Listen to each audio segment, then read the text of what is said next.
the 5-seed St. Michael's men's basketball team, head coach Eric Eaton and Greg Kinney and Quentin Floyd. You guys just pulled off the 87-80 upset over 4-seed Bentley.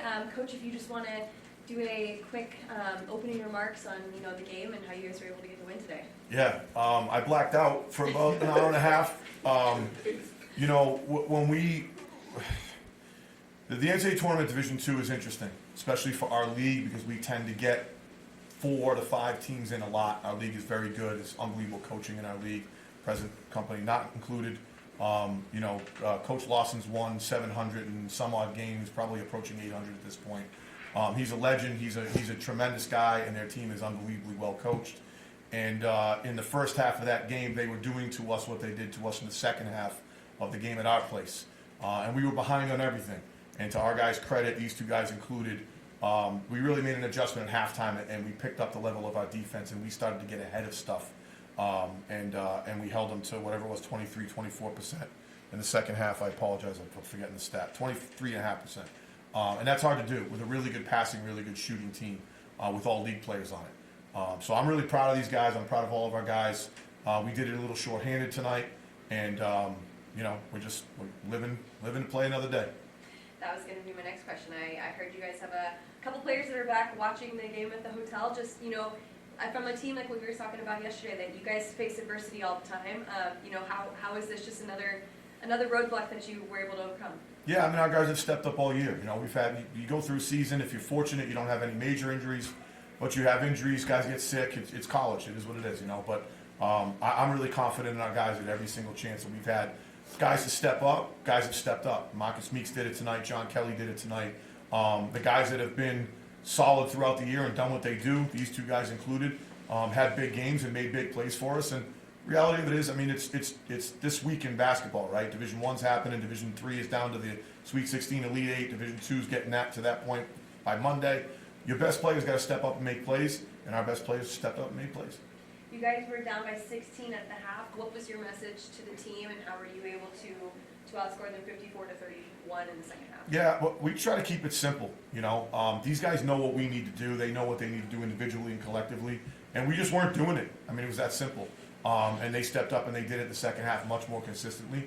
And that's got nothing to do with me, trust me. These guys are the ones that went out there and did what needed to be done. They had a great energy and an unbelievable resiliency, and I'm amazingly proud of them for that. Quentin, Greg, this one's for you. Similar to what I just asked Coach. But what was it, being on the court in the second half? What was the difference for y'all? I just feel like we played with more emotion. And we didn't have that in the first half. We weren't talking in the first half. We weren't playing hard in the first half. I think we just got back to doing what we know how to do and what we do every day. We do it in practice. We drill it. And I think we just got back to our standard. And yeah, I think it started in the locker room at halftime. Like he tells us every day, just respond. I don't think we can respond better than that. Down 16, like you said, and just relying on each other to do what we do. I think we had 5 guys in double figures, and everyone had at least 5 rebounds. Just playing together as a team, trusting each other, and then just energy. Yeah. Greg, you changed your shoes at the half. You think that was the difference for you? I hope not. I wish it was that simple. Yeah, I wish it was that easy. But if it works, it works, and it worked. So God did it. Now you guys are going to be facing the number 1 seed in this tournament coming in tomorrow. In Damon, what's going to be the plan of attack tomorrow, since you all have already played them this season? Yeah, we'll learn from what happened in the first game. They were shorthanded when we played them. Ben Bill didn't play. To me, he's an All-American level player. And we just got to do what we do. We'll be well prepared. These guys do a great job with scouting reports. They understand what we're trying to do. But it's a 18-hour prep. We've got a game. We got to go back over again. Watch some of the stuff that they've done recently. I'm sure they're doing the same thing. And, when it all comes down to it, you just got to come out here and you got to be ready to play and understand how you got to attack the team you're playing. And but I think every team at this point is trying to do what we did in the second half and be themselves, try to impose their will. And it's going to be fun. You want to play the best teams, and we're going to go play the best team tomorrow. You were the only lower seed to win this afternoon. We had all the 1, 2, and 3 win, and now you guys are the 5 seed coming in. Is Is that something that you guys think about? Playing as a little bit of an underdog? No. No? There's nobody that we think we can't play with. Like, simple as that. I like it. Chris? So I don't know if you know this, when they scored the first 5 points of the second half, you got down 21. The 21 points to come back from is the biggest deficit ever overcome in this regional since they went to the 18 format. It might be of all time, but I've been following it since then. The previous was 18. Bentley blew an 18-point lead at CW Post to the championship game in 09. So you have history now that you're going to always be able to carry with you. You two as well. Wanted to ask you what it was that changed for you guys. I know it started with this man here hitting a 3 and then getting an and 1, which cut it from 21 to 15. Did you think at that point, and you can answer this or your coach can, did you think at that point, hey, we got a lot of time left, we can win this thing? I mean, I don't think at any point we were worried about not winning the game. We know it's a 40-minute game. We got 20 minutes left at halftime. I think we just picked up the level and just started hooping, just doing what we do, attacking the basket, crashing the offensive glass. I think that changed the game, honestly. I don't know if we had any first half offensive rebounds. Second half, I know we had a bunch. And just keep pushing, keep fighting along, and come out on top. Coach? Go ahead. You- I can tell you got something. Go ahead. I was just thinking they were up at our place by 16 or 17 in the second half as well. So we know it's possible, and we just know if we get to doing what we do, then all the cards will fall into place. And yeah, I think there's a level of composure that these guys have shown. We struggled a little bit early in February, and I said this to these guys a bunch of times. I think a lesser group of men could have probably struggled even more. And when there was time that we just needed to kind of settle down, have that composure, they did it. I think these two guys are a huge part of that. I think Latique Briscoe is a huge part of that. And we're deep. We've got a lot of guys we can play. We've been missing Abdul Rahman De Leon for a couple of games with his ankle. He's back now, so we got most of our depth. But there's a composure that makes me feel really good as a coach. That I can get out a little bit, but they're good. They're good, and they showed that tonight. And I think it starts with this man here because he's been your steadying influence all year and remarkable as a freshman. I mean, you didn't have Daryl Yepto last year, got that preseason injury, so you didn't have your point guard, so you had a down year. This year, this guy's helped you really stabilize from the point guard position. Career high 27 points today. Can you speak to what it's been like to be the floor leader and the soothing, calming influence on this team? I just thank my teammates and my coaches. They believe in me, and if they can believe in me, why shouldn't I believe in myself?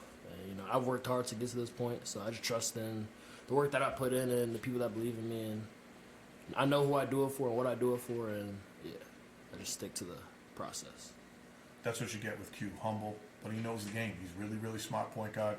I watch him play a ton. He's just got composure. He knows how to play. He's got a lot of belief in himself. He knows he's a good player, but he knows it in a good way and in a humble way, and that's really hard to come by. And look, we've all been around this game a lot, right? There's some things that you just don't teach. There's some things that you have to have guys that have some things, and quite honestly, when you get them, you think they might have some stuff, but you really don't know until you're a couple months into the season. But I'll tell you, I saw him play more AAU games and more spring and summer games maybe than any kid I've ever recruited. And every game it was the same. His team was up, his team was down, he played well, he didn't, he got shots, he didn't get shots, he distributed, whatever it was just bang. And he always played hard, and it was very similar with Greg. I saw Greg play some really good games. Some games he just played okay, but they were very stable and very, not unemotional, but steady. And that's the mark of a good player. And it's the mark of a good team. You can't get too high when you win a game like this, and you can't get too low when you play like crap. And I think that's the microcosm of the game. We were awful in the first half. We didn't get too low. These guys came out and battled, and that's why we're playing tomorrow night. So Nolan being out, you mentioned Kelly and Meeks stepping up. Meeks had some really big plays. And again, a stabilizing force in there when Kelly picked up his fourth foul, and you had to go the last 2 minutes with him, and you didn't lose a step on either end of the floor. And your bigs pass so well, including this guy too. It's like I'm not a big. Oh, all right. It's giving you more credit than you deserve. That's it. well. I mean, with being big. The coach, Right. yeah, you know more about it than I do, but Get to work. the games I see, your bigs are unselfish and they're able to not only score from the outside, but they're very good at passing to open guys. And I just want to ask you too about Briscoe and Littleton both hit some really big shots in that second half comeback. So your perimeter guys were really instrumental in the comeback. Yeah, good plays make coaches look smart. That's a simple one. They make you look smart. And I watch all these press conferences, and you hear all these coaches talk about how much they love their guys and all that. I love my guys. These guys are great kids. I'm fortunate to be around them every day. But they're really talented players as well. They're good students, and they're well-rounded, and that's the type of guys that we want to recruit at St. Michael's, and those are the type of people we have on our campus. And these guys fit right into that community. So we try to keep it simple, man. It's just basketball. We're not curing a disease or solving any of the world's problems, but these guys do, and they work at their game. And I think I've always believed since I started playing, the ball knows if you've done enough. The ball knows if you work. The ball knows if you prepare. The ball knows if you said, I'm just going to sleep today, or you got your butt up and you went and you worked. The ball knows. And these guys have done that, and I think that's another big reason why we're at where we're at. So, but our bigs do pass the ball well, and they're unselfish, and that's what our team is. We strive for 50% assisted field goals. We were right on that number tonight. Not surprising we made a lot of shots. One last question, and that's looking forward to tomorrow. You're one team that has really given Damon some trouble over the last couple of years. You blew them out of your building 2 years ago at the regional. Last year, you were the only team that they didn't beat by double figures at your place. And this year you played them tough here. So I know Bill wasn't there, but do you guys have the confidence that you can hang with them? Yeah, I mean, I think we're confident we can hang with everybody, like I said earlier. And going on today's game, when we just do what we do, I think we're extremely hard to beat. So if we just come in and do what we have to do, play like we did in the second half, I don't think anyone can really mess with us. What he said. Ditto, right? Yeah. Well, The great. past games, the past games don't mean anything. Yeah. Everybody's in a different place. You go through the season, you figure yourselves out. It's a one-day prep. I mean, it's really no day prep. Yeah. We're all going to get an hour tomorrow to figure out what we want to do. It's going to be two really good teams playing at a really good point in the season. And again, when these guys are kids, and I know I did when I was a kid, what else do you want to do? You want to play in huge games? You want to play in games? We're going to play on the road. We've played on the road all year long. I don't know too many teams that have won more road games in the region than us. So, whatever, man. We'll be here tomorrow night. We'll be ready to go. Thank you. Good? All right. You got any Anything questions, Slim? From the families? Yes? No, we'll be here forever. We gotta get these guys to bed. We gotta get these guys to bed. All right. Well, congratulations to the 5 Yeah. seed St. Michael's Purple Knights. You guys will be playing tomorrow night, 7:30, against number 1 seed Damon. We're looking forward to seeing it. And congratulations on the big win tonight. Thanks, guys. Thank you. Appreciate it.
we are here with 4-seed Bentley Falcons, head coach Jay Lawson, and Joe Carroll and Ivan Missick. First of all, guys, congratulations on a fantastic season.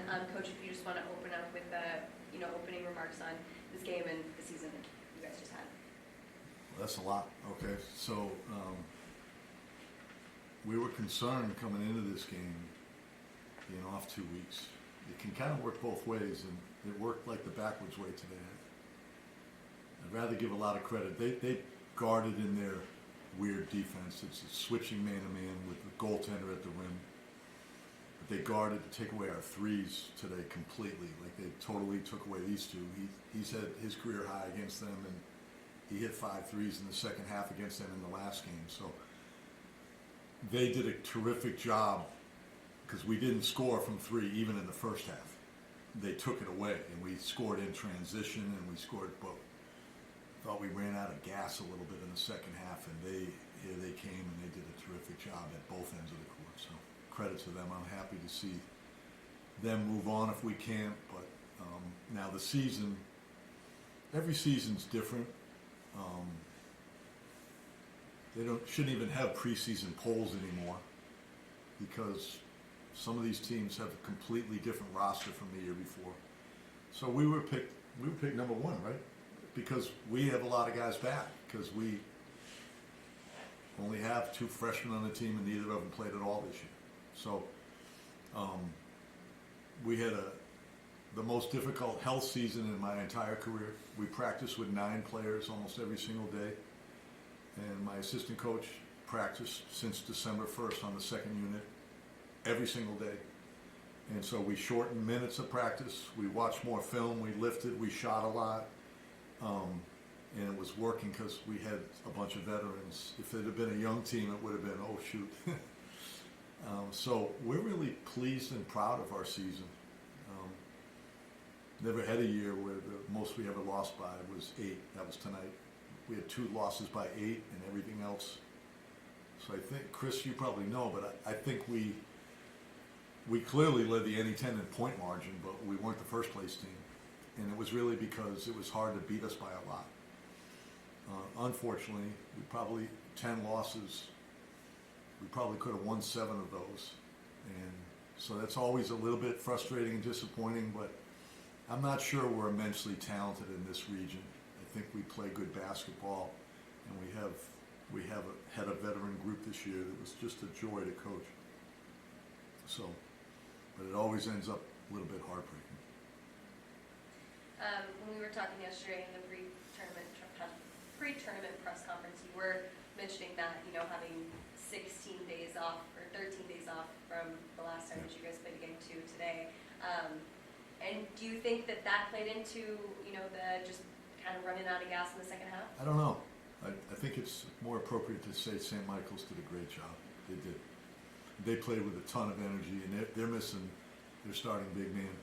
So we're all dealing with that kind of stuff. But we were a little concerned. Are we ready to play 40 minutes? We got Osiris Knowles back from being injured, but he wasn't in shape the way that he would have been too. So, yeah, it's always that coach stuff that you wonder, wow, did we just hit the wall a little bit? Because if we had practiced more to get ready, we might have lost another guy or 2. Ivan or Joe, whichever one wants to take this.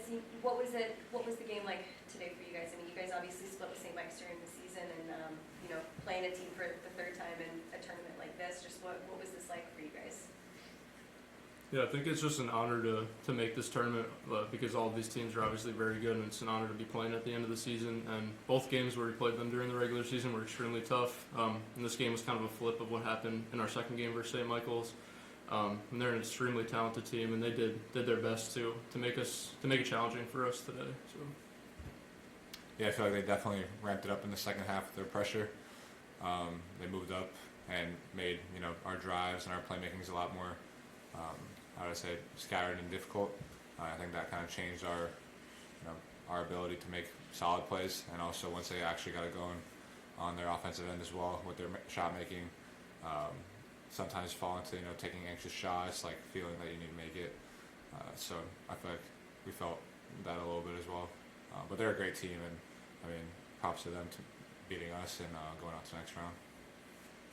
Can you guys kind of just talk about, what your time in a Bentley uniform has been like, and kind of just, it might be a little bit too early to reflect on your time here, but could you just, if you can?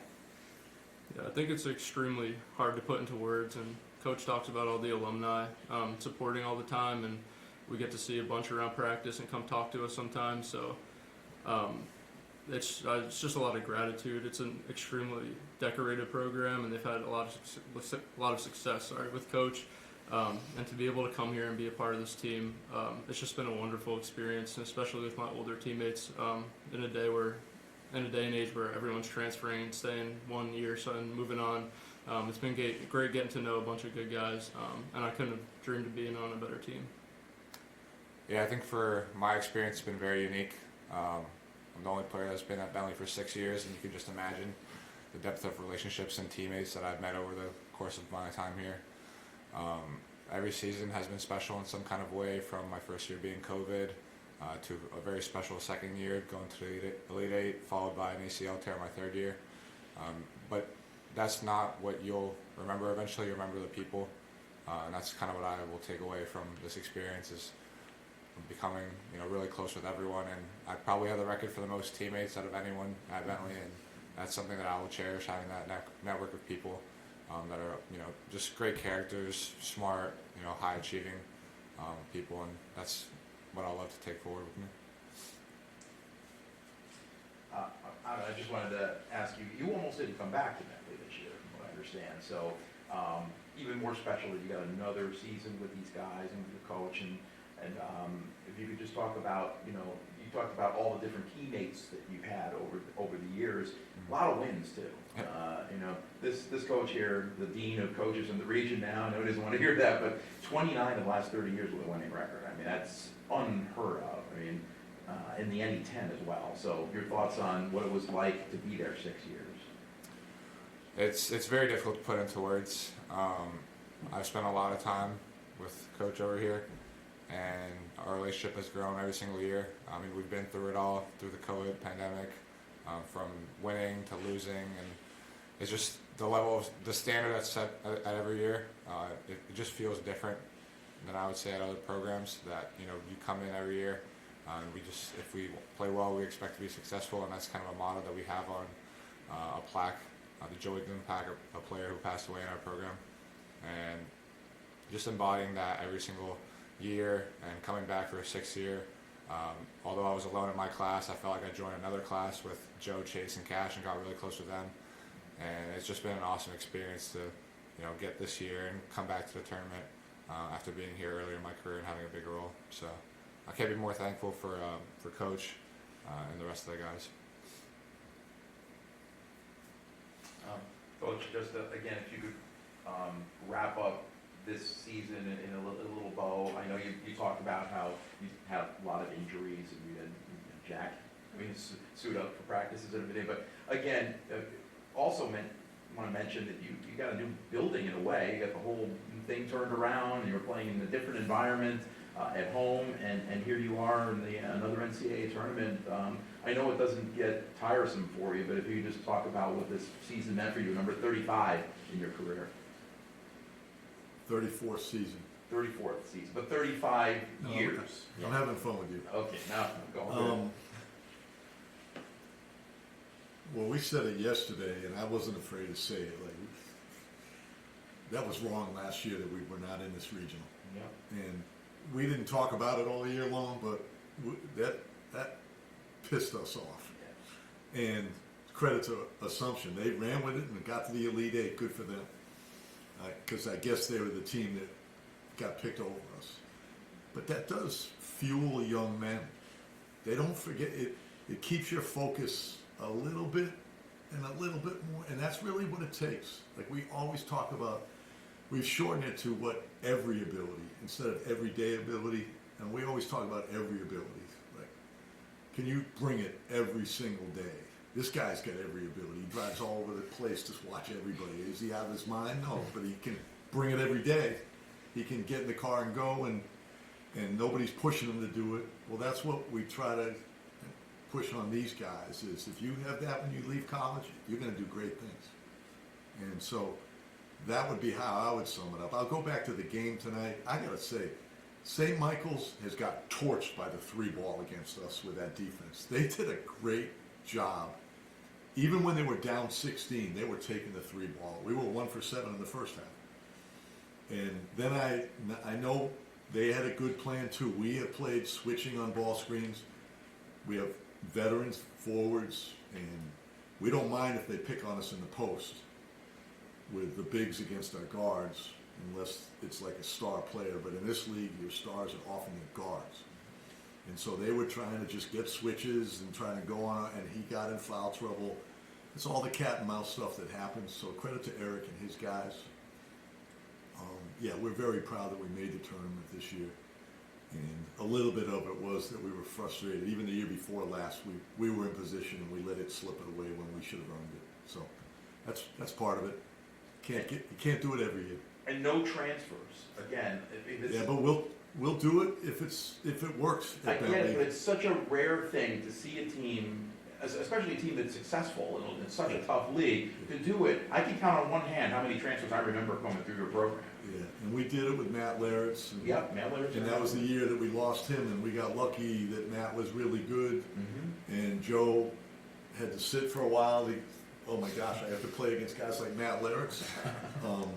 But in the end, what these two said, the depth of the relationships is what I got into it for, and this is old-fashioned college, the way our program is, and if we can keep it that degree, at least more than the other programs, it's going to be an enjoyable experience for all of us, no matter who's coaching or whatever, that we think that's the way it should be. Probably if I coach somewhere else, I'd have to do it the other way.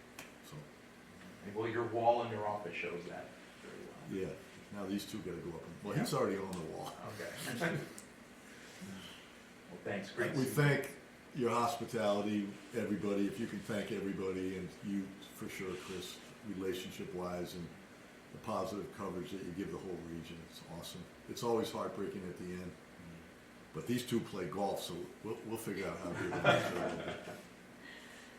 Well, congratulations, guys, on a fantastic season Thank you. and making it back to the East Regional. This was probably the best game that we were able to see in this regional so far. Just in terms of it being back and forth and as close as it was throughout the whole thing. So congratulations again on a wonderful season. Thank you. Thank you.